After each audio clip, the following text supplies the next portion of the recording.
Savvy Business Radio, drawing out the best from our guests with our host, Christina Nichman.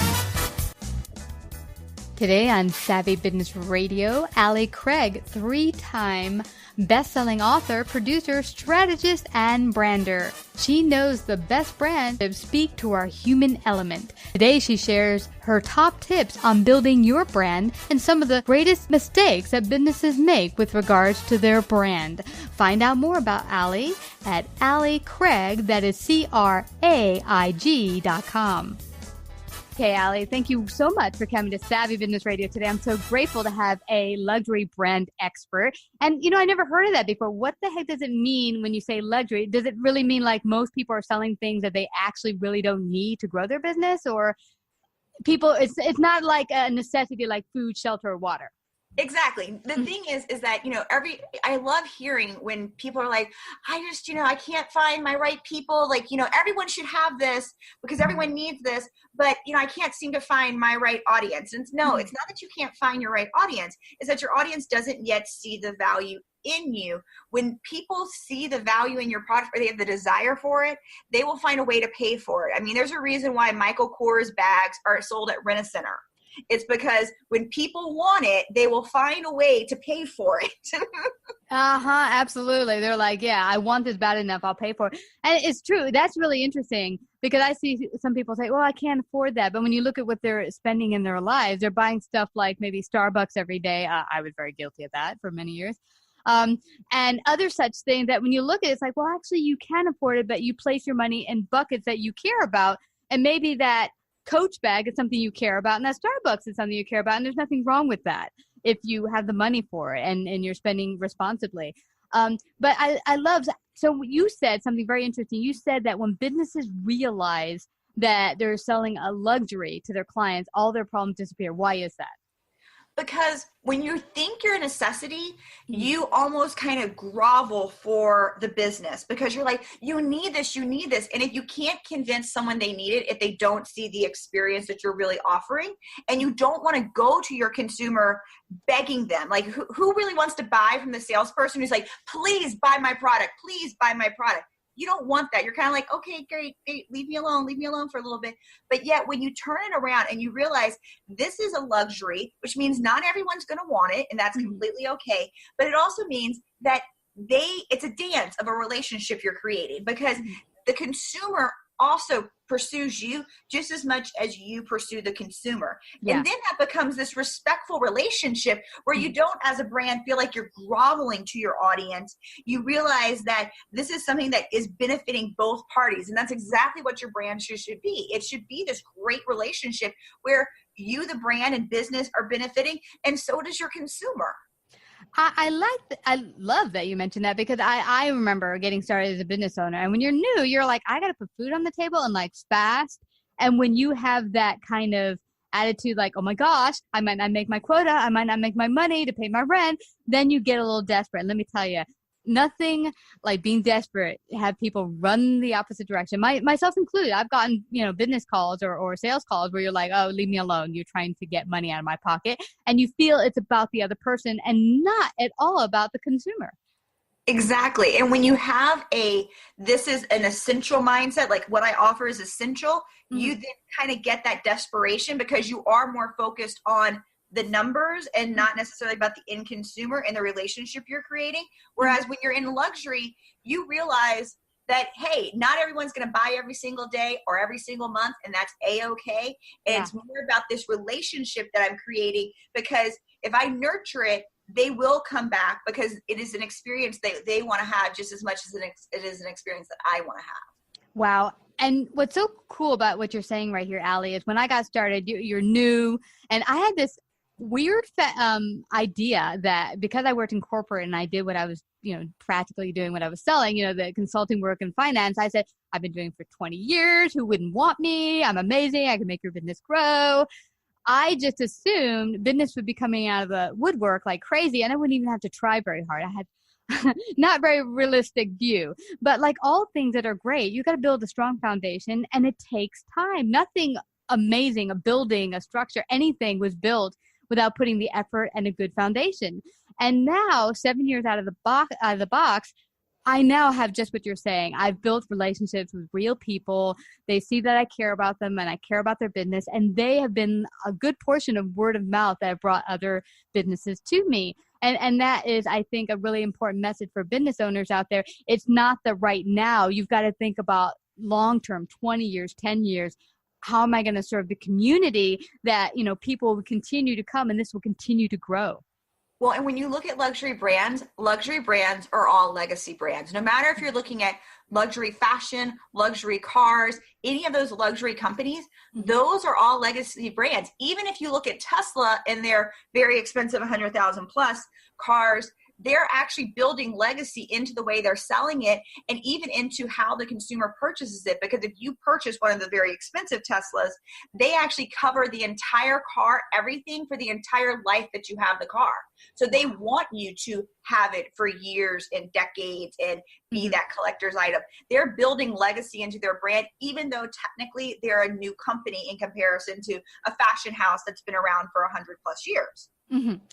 And we talked about a very interesting angle or idea about the whole legacy brand. There's some wonderful legacy brands out there like Sears that have been around forever and now they're having great difficulty. And we're like, why is that happening? I had a recent guest come on and talk about, well, it's because they went away from their core message idea that, we would do anything for the customer, give them back whatever money or returns they brought back, because that's what we do. And then they went away from that, just like maybe Domino's, stop the 30 minutes, get your free pizza. And you said a very interesting thing. Share that with our audience, because I didn't think of why companies had to get rid of certain things that they used to hold on to when they first started. They had to get rid of the free return, the get one new, because of us, the consumer. We have such dishonest people nowadays going to these companies and complaining falsely about things just to try to get a new version of the product or their money back after they've used it or something like that. And it's, you even see it with Apple, with the Apple Care, right with that 2-year mark when that Apple Care is about to be up, people don't think it's ethically inappropriate to go to Apple and start complaining about their phone just a month before their Apple Care is up so that they'll get a new version. I mean, they're still going to get that version of the phone, but it's a new one. So they're thinking, oh, look, I won because, it's Apple. They're big. They're huge. Who does it really hurt? Oh. But it doesn't stop there. I mean, that goes to mom and pops. That goes to all different kind of fields. And it's us, the consumer, that is destroying the brands. I mean, Nordstrom's no longer has the anytime we'll take it back policy. LL Bean, for the longest time, their whole point of their brand was that if you bought any product from them, if it ripped or teared or got destroyed, they'd take it back and give you a new one. Not anymore, because people are just being so dishonest that the company, even large companies, can't absorb that cost. Yeah. So, and they can't raise the price because you have Amazon and all these online marketers who are just selling so cheaply because they don't have the retail overhead. They don't have the store. They don't have the staff the same way. They're not having to pay for all of the advertisement and whatnot. And so, they can't win, basically. Wow. And this brings something to mind for me, Allie. Many years ago, I know Macy's also did this. They would take things back. And I would not return anything that actually wasn't non-functional. Meaning, like, if something broke and, like, I just got it, I'd be like, well, this is wrong. I paid $100 for this. I'm taking it back and getting a new one. And not even my money back. I just want one that works. And I remember returning a pair of pants I had just got the week prior. And I put it on one day and I'm walking around and it was torn. And I was like, how did that happen? I just bought these. And so I brought it back and she was giving me a hassle like, well, you wore them and you probably tore them on something. I'm like, dude, I just wore them and I saw the seams were coming apart. Can I just get a new one? And she would, give me a hassle. Now, mind you, I work for a small fashion company that would do clothes and make clothes for Macy's and other retailers like JCPenney's and Kmart. And I know that what ends up happening is the distributor, the people that actually make it in China or in Mexico, or we had a lot of our clothes actually made in the U.S., it would actually go to those people who were actually making the clothes and they would get the hit. They would get the write-off. And the returns would come from Macy's, JCPenney's, and Kmart. And they say, we're returning 100,000 units because, whatever, they were returns. And we, the smaller distributor, would have to eat the cost. So when you think, oh, it's Amazon, it's Sears, they're big, they can handle it, you're really not hurting them. You're hurting the person in a sewing shop and a sweatshop who made that, and their company had to take the hit because you wanted something free.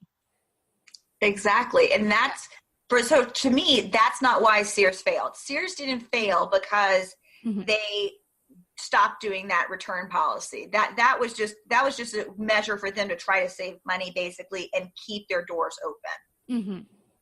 Okay. So what happened to Sears then that they, came from the very top to not doing so well today? What happened? Well, okay. So there's three main areas that I think Sears failed in that they should have evolved with.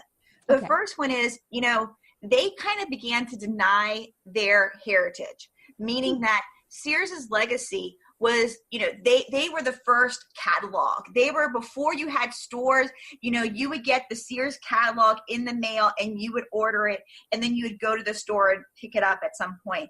And, Sears has this great history of that.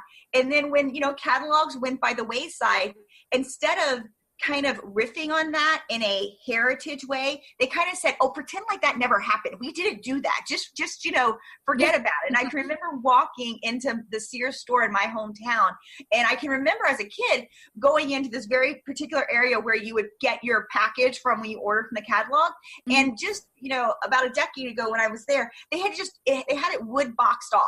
Just like plywood sheets up, just pretend like that never happened. And just go shop. And it's like, no, because you know what? When we think of the Sears catalog, especially kids from the 80s and the early 90s and probably the late 70s, what is it? It's the Sears toy catalog. How excited were we for that? We were like, yeah, this thing is here. And then to realize that, in the 1940s, you could buy a house from the Sears catalog.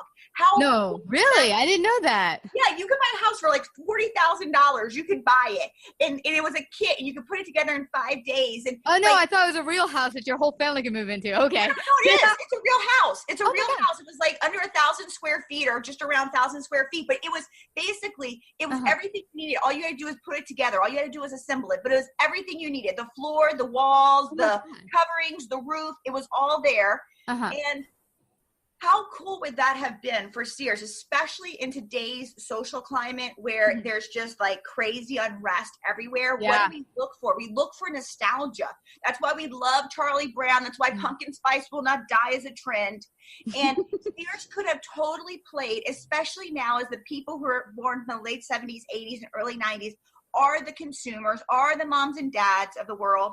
They could have totally played on that heritage and our nostalgia and love affair for those elements and really kind of brought that back and, riffed on that as a way to really draw our attention in and bring us back as consumers. That it's not old and fuddy-duddy. It's not your grandmother's Sears. It's everything you loved about Sears as a kid in a modern, fresh way for your modern family. Wow, they should have hired you.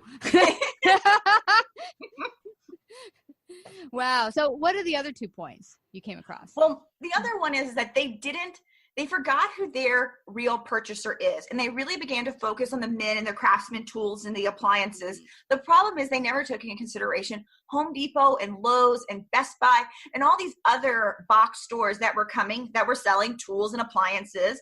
And that maybe wasn't the place for them anymore. They forgot about the whole point of Sears was the family experience. And so if they would have talked to the family, almost like how Target does in their ads, where you'll see the grandmother saying, she'll poke her head through the circle and she'll say, oh, I'm going to Target. Anyone need something? And then you see the little boy say, I need this. And you see the husband saying, I need that. And that's what Sears used to be, and that's what Sears should have sold to. They should have sold to the whole family, that the whole family can come. And the hubby can get the tools, and the mom can get the bedding, and the kids can get, their new shoes for school. And, this would be a whole family. They only focused on really selling the appliances and the tools and forgot about the other 90% of the items they sold in their stores. So no one thought, oh, yeah, I can actually go buy shoes at Sears. Who thought? Yeah. We did it. Yeah, that's a good point. Actually, I recently when I was in Seattle visiting, I went to Target. And I've been there very seldom because I live in New York. And so there's a billion stores around me, and I never even think of going to Target usually. But when I was in Seattle, I was like, wow, this place has everything. They even have food to eat, like grocery food. So it was really an experience. But I see what you mean. It's like the everything store, Target. And Sears used to be that. And Sears still, even to their last days, had makeup, had clothing, had bedding, had tools, had furniture. They had all these accessory items for the home, the tools, the appliances. But what did you always think of Sears? You thought of, go get your refrigerator from them and go get your tools from there. You know, like you didn't think of the rest of it. And they failed on reminding the consumer that this was a whole family type of store. Wow. And what was their final point they missed on? They didn't stay current with the experience of what shopping is today. And it isn't about necessarily online shopping. We don't always have to have everything instant, though Google would love to think that about it. But the truth is that shopping today is really an experience. It isn't a practicality of, let me go pick this up, as much as I want to enjoy the time that I'm spending there looking. You know, you want to be able to have a cute display that you can, you know, take the photo of and put on Instagram. You want to be able to have a place where you can kind of sit down with when your kids are acting up and just be like, okay, here, we're going to chill. We're going to have a little, you know, snack at the cafe, kind of like how Nordstrom does. And if you've seen the new Nike store that just got released, the preview photos just got released yesterday, the whole new Nike flagship store that they're building, you don't see a shoe in sight. It is all about the experience of what your life is when you are a Nike consumer and you're living that lifestyle. Wow. That's what Sears should have been selling to us. Sears should have sold us what it means to be a modern family in America. Wow, that's amazing to me. And this reminds me of the flagship of Macy's in New York City. They recently, in the last couple of years, redone the entire store. There's a couple of old elevators from the original Macy's. I love the old escalators. The old escalators still to this day are like the coolest part of that Macy's in my book. Know, because it's like a time warp. It's a total time warp. But the rest of the store, I must say, I'm not totally hype on. They really kind of geared it to really young, and it feels like a discotheque to me. The lights are so bright and everything's like disco, and I'm like, just turn off the lights and we'll be in a disco, which when I'm shopping isn't comfortable for me. But I see why they did that, because a lot of the people, especially people coming to visit New York, and it's on 34th Street, are young, and you want the, you know, snazzy, stazzy life of New York, and it's exciting. But yeah, they did revamp, and I think it looks like it's helped their brand. Well, for Macy's, especially what they did with their flagship store, I mean, God bless them that they still have it, because it's sad to see those New York iconic department stores leaving, because that is an end of an era and the way of American life that is going to be rippled more than most people realize. Yes.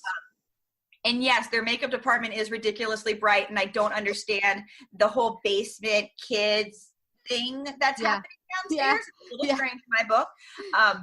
But when you're competing against H&M and Skechers on every corner in that district of Midtown, you have to appeal to the masses, because you know that is not the local New York audience that's coming there. That is the, you know, tourist of New York coming to that store. Exactly.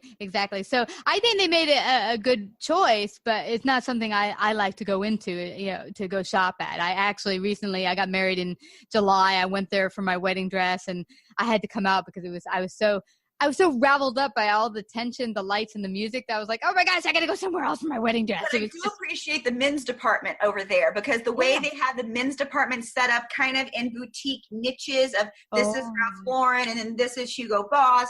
They did make a distinction in those kind of name brands, that you're not confused about where am I at? You know, Ralph Lauren has the wood floors and distinct, very Ralph Lauren American heavy displays, where Hugo is much more sleek and very, you know, refined, modern-esque, modern man that is their brand. And so that's a very beautiful thing to see, versus just when you look across a department store, there's no visual break, and all you see is rack after rack after rack. So they did do a good job in distinguishing the fact that they are a department store, not a discount store like Ross or TJ Maxx. Yeah, it's great. And then also for all the rest of the store too, when you want to go get your favorite brand, they are separated into their own niches, and you can go just to the brand of Ralph Lauren or whatever it is that you're going to shop at. You can go to just that area and go like, I know this is where it is. You know, it's not confusing at all. Yeah. And they have really good food there. I do appreciate the food. I haven't tried the food yet. Yeah. Oh my gosh, you have to go to the Italian restaurant. It's fabulous. Oh my gosh. Well, I'm going to try that next. Now, we talked about something very interesting at the start of the interview, and that was how consumers have changed so much to the point where they've been dishonest in ways that have hurt businesses, and not just super large businesses, but mom and pops. I'm curious from your standpoint, why do you think that's happened to our society, that we've become dishonest as consumers? Honestly, I think we are so self-absorbed and very narcissistic in today's society, and social media is not helping with that. When I started doing branding 20 years ago, you barely had a website. If you had a website, it was a one-color HTML custom-coded website, and you thought you were the bomb.com. And today, with everything being online, it is such a blessing and a curse, because yes, we have information, but yes, we're so focused on ourselves that we don't stop to think about, well, how does this affect the business? We just think, oh, they're a business and, they can handle it. And it's like, no, they're people too. We aren't, even if you look at large businesses and you think, oh, well, it's, Sears, they're massive. Their CEO must make millions. And it's like, but they're also employing thousands and thousands of people. And then all their independent contractors from that it's like, it isn't this big guy, like, I kind of see Mr. The guy from Monopoly, the little, I kind of like, I think people can assume that that's who runs businesses. And it's like, no, who runs 90% of the businesses are people just like you.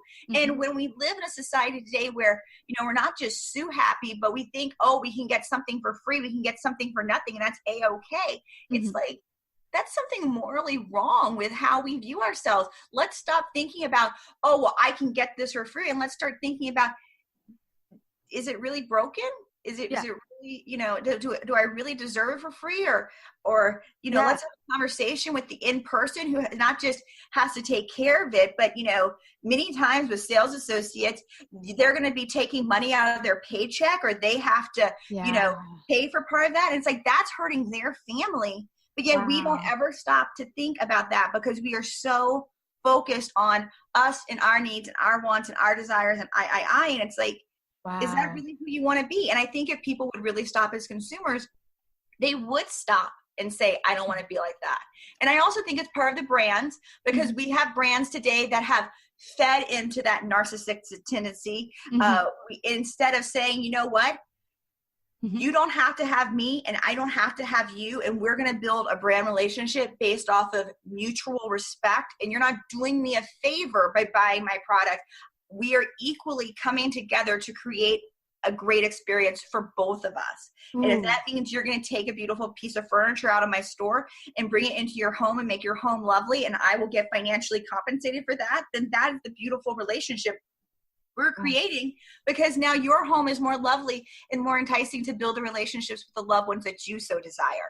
And we kind of forget about that this is a relationship here, people. You see all this diversity on social media, and it's so bloody ridiculous, because the truth is, in the end, we are human beings. And we can pretend like these little nuances that define us are so hugely different, but the basics are, we are biologically driven. We are not logical. We are instinctual biological beings. Our subconscious mind programs us more than anything else. And yes, those social stories in the world, what TV says, what media says, what movie says, that is how we live most of our lives. And most people are not aware enough to stop and think about it. But the truth is that in the end, whatever your brand you're creating, you are a human, they are a human. So let's stop talking about all the diversity, and let's talk about what 99.7% of us have in common, which is our human nature. Wow. You are so awesome in bringing this up, because I got burned very early on in my business, because I had a customer come and we performed our butts off. We gave them an event. We were doing some events in Manhattan, and they were like, oh, your event's rocking. It's awesome, blah, blah, blah. Thank you so much for the day. It was kicking butt. It really helped our business. And then like a month later, they came back and they said they felt they were overcharged and they wanted like half their money back. And they said, well, I saw other places were cheaper.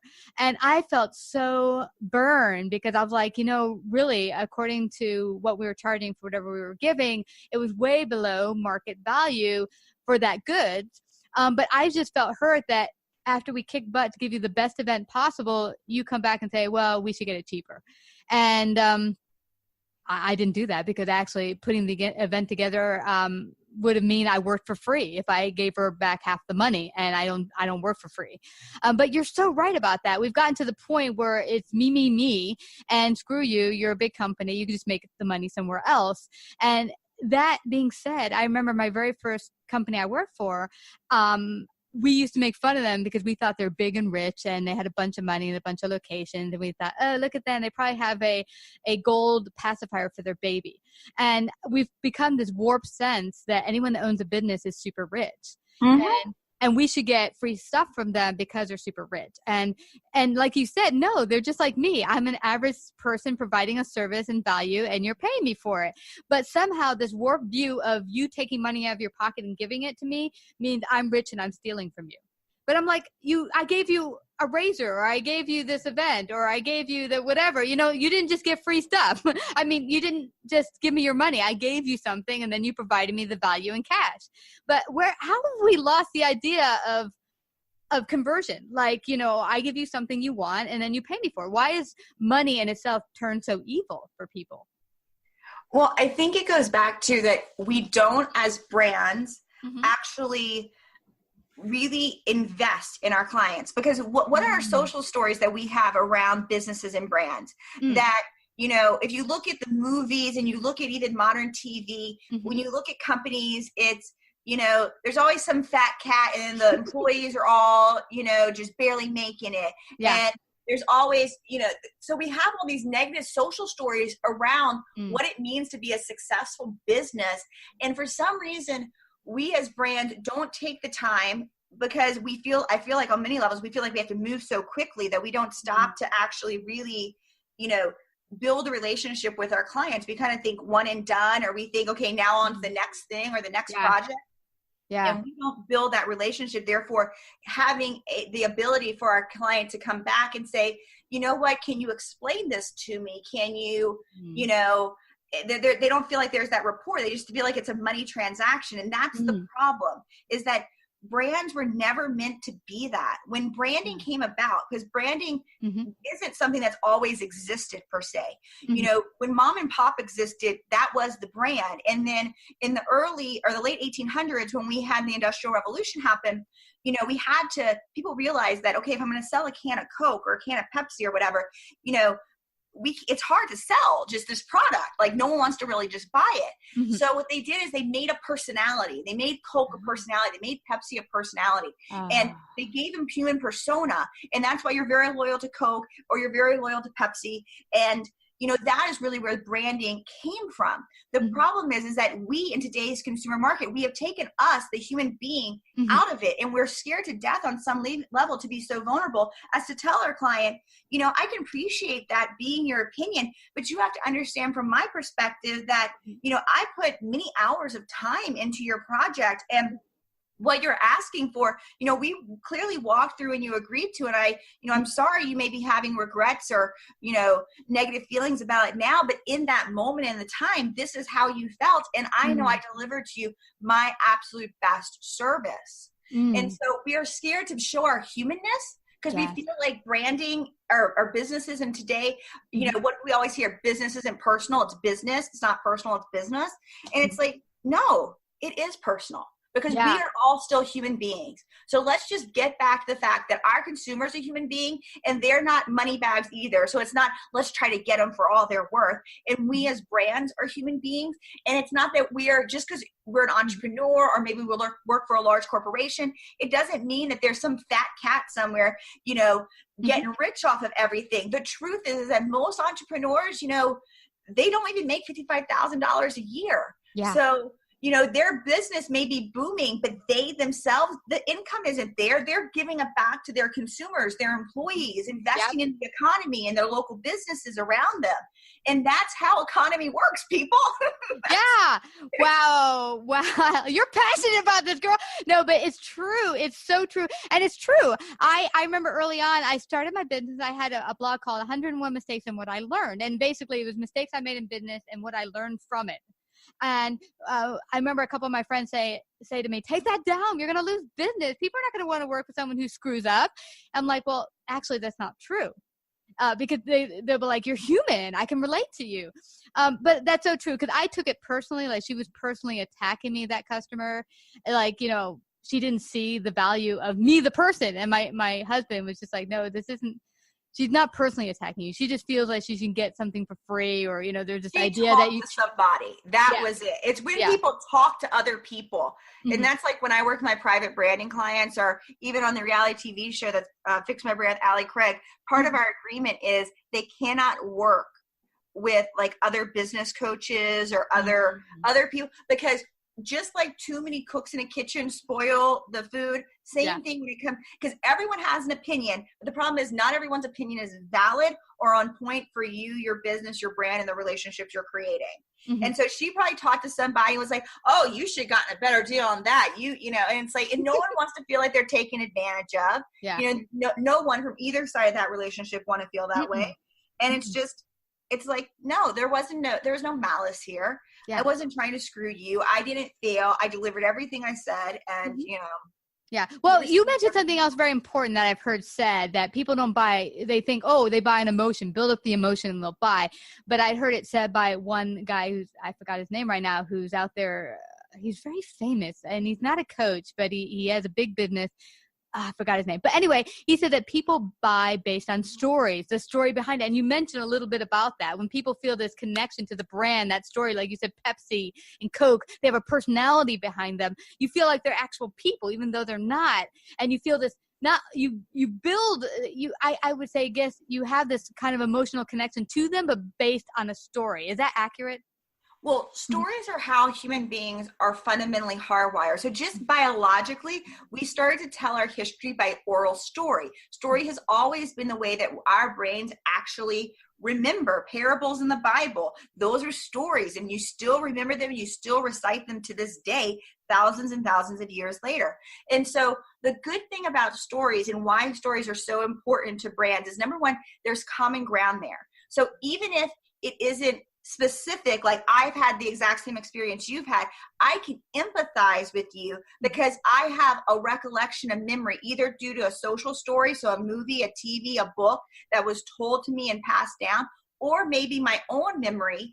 And the really interesting thing about the subconscious mind is that it doesn't know the difference between reality and fantasy. So when you see something on a movie or a TV, or you read a book and you're imagining it in your brain thinks that's real. And so it stores it as a real memory. You still have the same biological, fight or flight and instincts and hormones that rush through you. So when brands use stories to help connect or explain to their audience what their unique service or product is, it's a great way to tap into their biology, tap into those existing memories, and use those social stories and memories to their advantage. And you can do one of two things. You can say, like I always kind of joke with my lawyers that I say, if your audience is in, if their most influential time in their social media or TV and media, which is, by the way, between the ages of 16 and 21 of your audience. So whenever your audience was 16 to 21, that's when media influences you the most. And so if by chance that is in the 1980s for lawyers, they're kind of screwed because they had LA Law as like the number one show of the season for lawyers. And so so that audience base is expecting a lawyer to be, cutthroat, big suit, big firm. So they can talk against that if by chance they're not that. They're like a mom and pop kind of lawyer where they, are all about their client. Mm-hmm. Whereas in the 90s, the top lawyer was Ally McBeal. And now you can talk to, I promise I'm not crazy dancing around with a baby that doesn't exist. And so when you use those cultural references, which are stories, there are modern day stories, it is an instant connection for your audience. It's an instant common ground where they're like, I understand that, because most of the time our audiences don't lean into our brands because they just don't understand 100% how it is relatable either to them or just relatable in general. Whereas when you use social stories, so movies and TVs as well as books, then it is that instant common ground for them to be like, oh, I get Ally McBeal. So what are you saying about Ally McBeal? And they want to listen more to you. Now, how does a new business decide what their story should be? How do they even begin to tap into their story?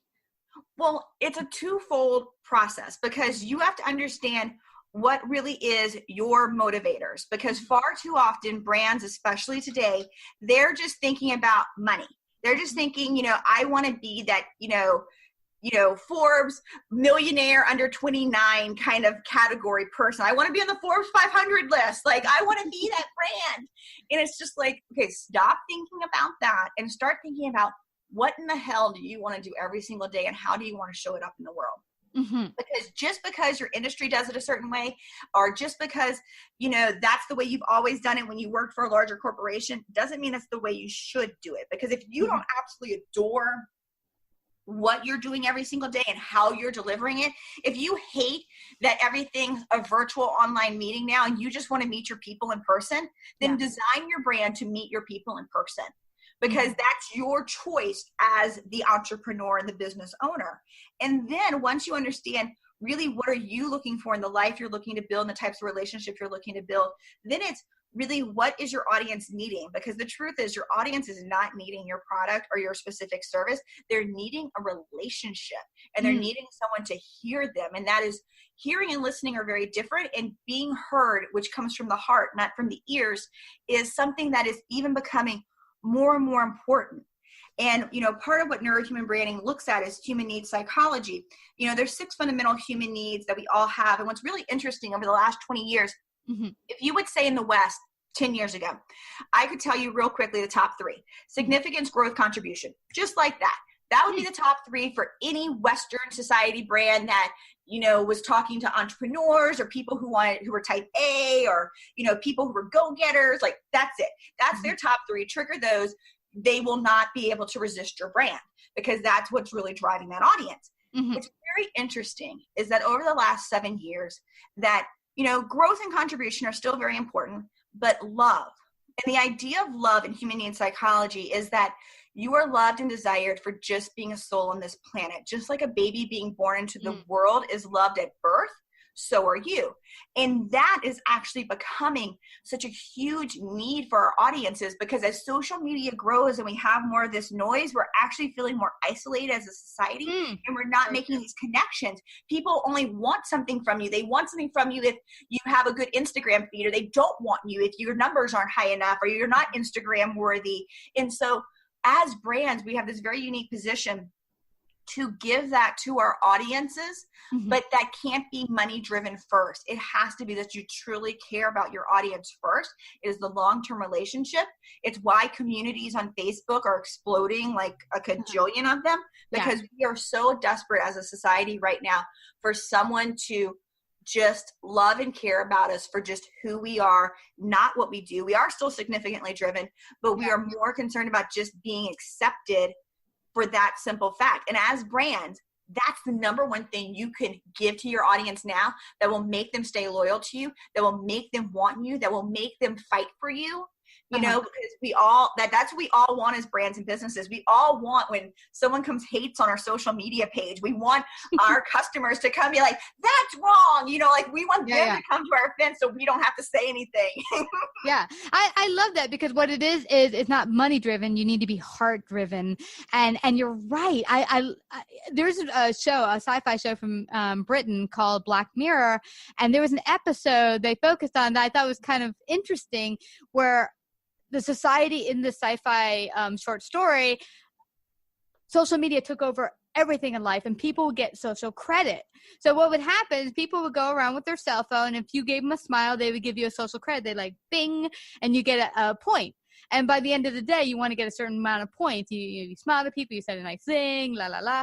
And then people give you social points. And those social points will move you up the ranks at work and in your community. Anyway, people get so obsessed with wanting to get social points that it became disconnected from themselves, each other, and the community. And I like that you mentioned about, Facebook. It's like, and not just Facebook, but social media, that people, it's a blessing and a curse. Yes, it brings us together, and we get to see our family pictures. My mom's in South Carolina, but I get to see how the family's doing over there, and I get to see pictures of everyone. But on the same hand, it's funny how when I talk to people, they say, I've never felt more isolated, even though we are connected more than ever. So I think that's the thing that's missing, like you were saying. It's really that connection through love and being heard and accepted. And that's what brands can totally do. You know, like that's the interesting place that our market can now give to anybody, any of our audiences, and do it authentically. So, you know, you're always going to have the certain businesses out there that are just about the fast sale. They're here today, gone tomorrow. But I think for most businesses and most entrepreneurs, we want to have those legacies. We want to be able to be those brands that are around for forever and build those relationships. And you know what? Maybe it isn't so instant. Maybe it's a slightly slower pace, and maybe we don't have, you know, 1 million followers on Instagram. But it doesn't matter, because in the end, if what we do have are loyal customers that love us and that we love, and, you know, we make the money, we don't all need to be or should be or have to be a multi-cajillionaire to quote unquote be successful. Well, this has been such a fascinating talk. I'm hoping everyone, I know I've learned a lot, hope everyone takes it in, learns and applies it so that we can all give great value to each other, heart value to each other, because we can make this world a better place. We all have our God-given talents and gifts. If you're choosing to do that through a business and bring wonderful value to the world, that's awesome. But let's start from what am I truly giving to people, not what am I getting? And that includes the consumers. And if we all do that, we can have that much better businesses and better experiences with businesses and brands. And I just have to thank you again, Allie. Where can people find out more about you and show them where they can go as far as your website and all that?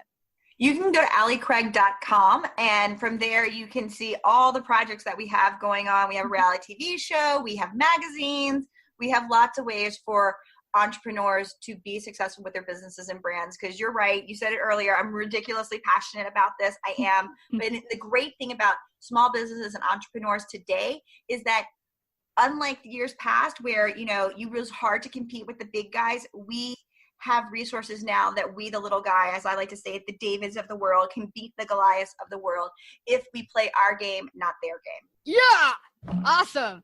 Thank you, Allie. Thank you so much for coming to Savvy Business Radio today to share your great wisdom and tips.